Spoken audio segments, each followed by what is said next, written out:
as principais bases anestésicas, começando com a mais famosa e mais usada, que é uma amida, que é a lidocaína, tá? Num grau aí de toxicidade e potência que nós vamos aí até 4, ela tem uma potência boa, com toxicidade razoavelmente baixa, e que tem uma meia-vida de mais ou menos 90 minutos, que é suficiente para os procedimentos odontológicos mais comuns. Coloquei aqui no nosso e-book, que está disponibilizado aí na nossa área de membros, há um risco de porfiria, e você vai achar a concentração odontológica eficaz aí de 2%, geralmente vendidas em tubetes ou de vidro ou de plástico. Lembrando que os anestésicos em tubete de plástico têm um conservante que é o metilparabeno, que é geralmente o responsável maior pelas reações as reações adversas ao anestésico. Raramente um paciente tem a reação à base anestésica, mas tem a reação geralmente ao conservante. Todo tubete plástico vai ter metilparabeno em sua constituição, e todos que têm vasoconstritor associado vai ter sulfito.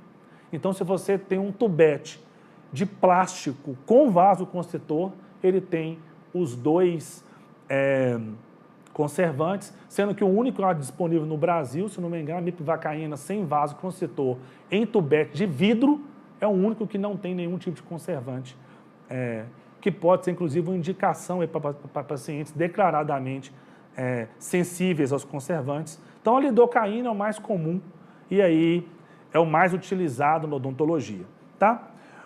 Se você quer ter aí uma meia-vida maior em procedimentos mais longos, você pode usar também a mepivacaína, outra amida também, que tem uma meia-vida maior, mais ou menos 30 minutos a mais do que a lidocaína, uma concentração aí odontológica de 3%, e ela é diferente da lidocaína também, porque ela promove uma menor vasodilatação, lembrando que todas as bases anestésicas têm potencial vasodilatador.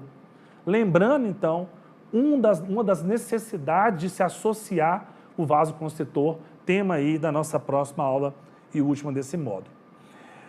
Uma outra base que é mais utilizada quando os pacientes relatam uma certa alergia ou desconfiança de alergia à lidocaína é a prilocaína, muito utilizada aí em procedimentos odontológicos mais brandos, mais leves, de uma complexidade menor. Tem uma meia-vida de mais ou menos 100 minutos, usada a 3%, mas lembrando que ela é geralmente contraindicada em pacientes grávidas, porque existe aí um metabólito que pode causar uma meta-hemoglobinemia, que cursa aí com sintomas de anemia,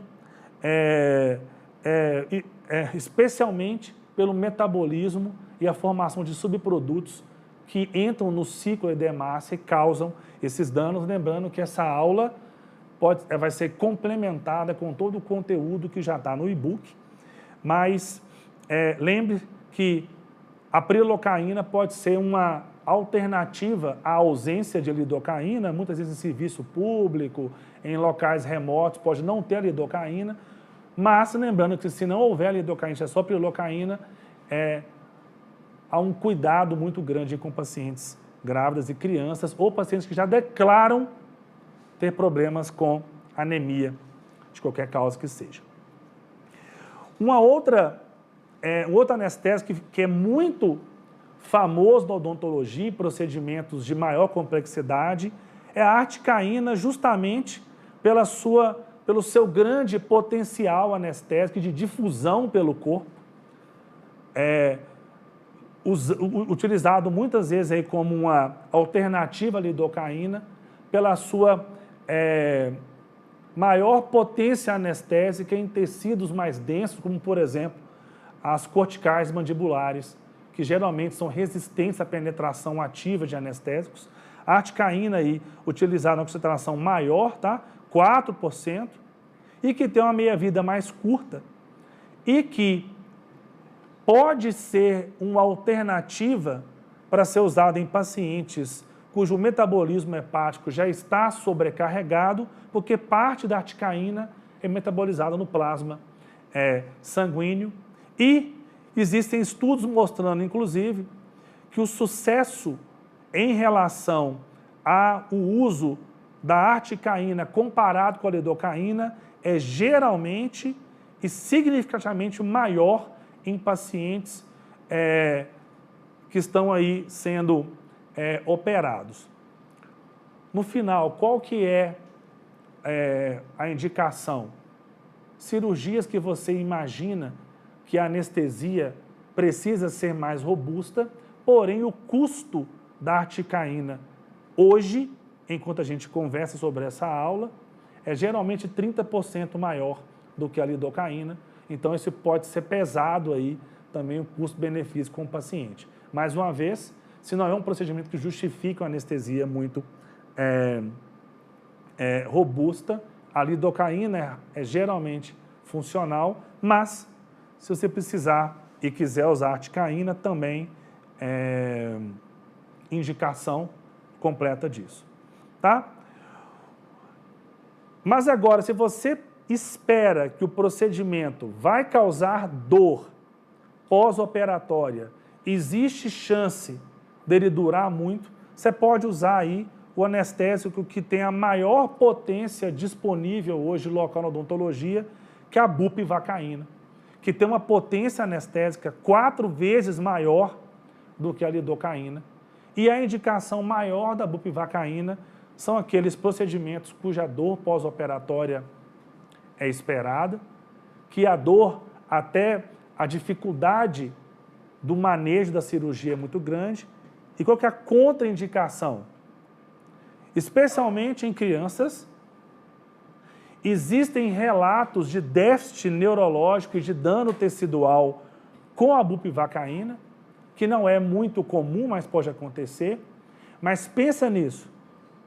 Você não quer ir num dentista fazer um procedimento de uma pulpite, fazer uma cárie que seja, ou uma cirurgia de extração e ficar 24 horas anestesiado. Se for uma criança, ela vai morder o lábio, ela vai morder a língua, ela vai causar uma lesão extensa no lábio, o paciente vai babar, não vai conseguir falar, não vai conseguir comer. Você não quer isso. Então, não é 100% indicado em todos os casos, né? Então, você, sabendo que a bupivacaína tem um efeito mais longo, você vai usar de maneira inteligente. Talvez aí um procedimento que demandaria uma medicação pós-operatória muito pesada, talvez um opioide pós-operatório, você pode talvez evitar o opioide usando a bupivacaína no operatório, conversando com o paciente, explicando para ele que ele vai ficar muito tempo anestesiado e que ele não pode morder o lábio, não pode morder a boca e tem que ter um cuidado ao se alimentar também, tá bom? As contraindicações que eu ainda não tinha falado, a articaína pode ter uma reação cruzada de alergia com sulfa, prilocaína não pode ser utilizada ou altamente restrito o uso em gestantes e anêmicos e, como eu disse, a bupivacaína evitada em crianças e pacientes com déficit neurológico pelo uma provável ou uma possível dano neurológico, tá bom?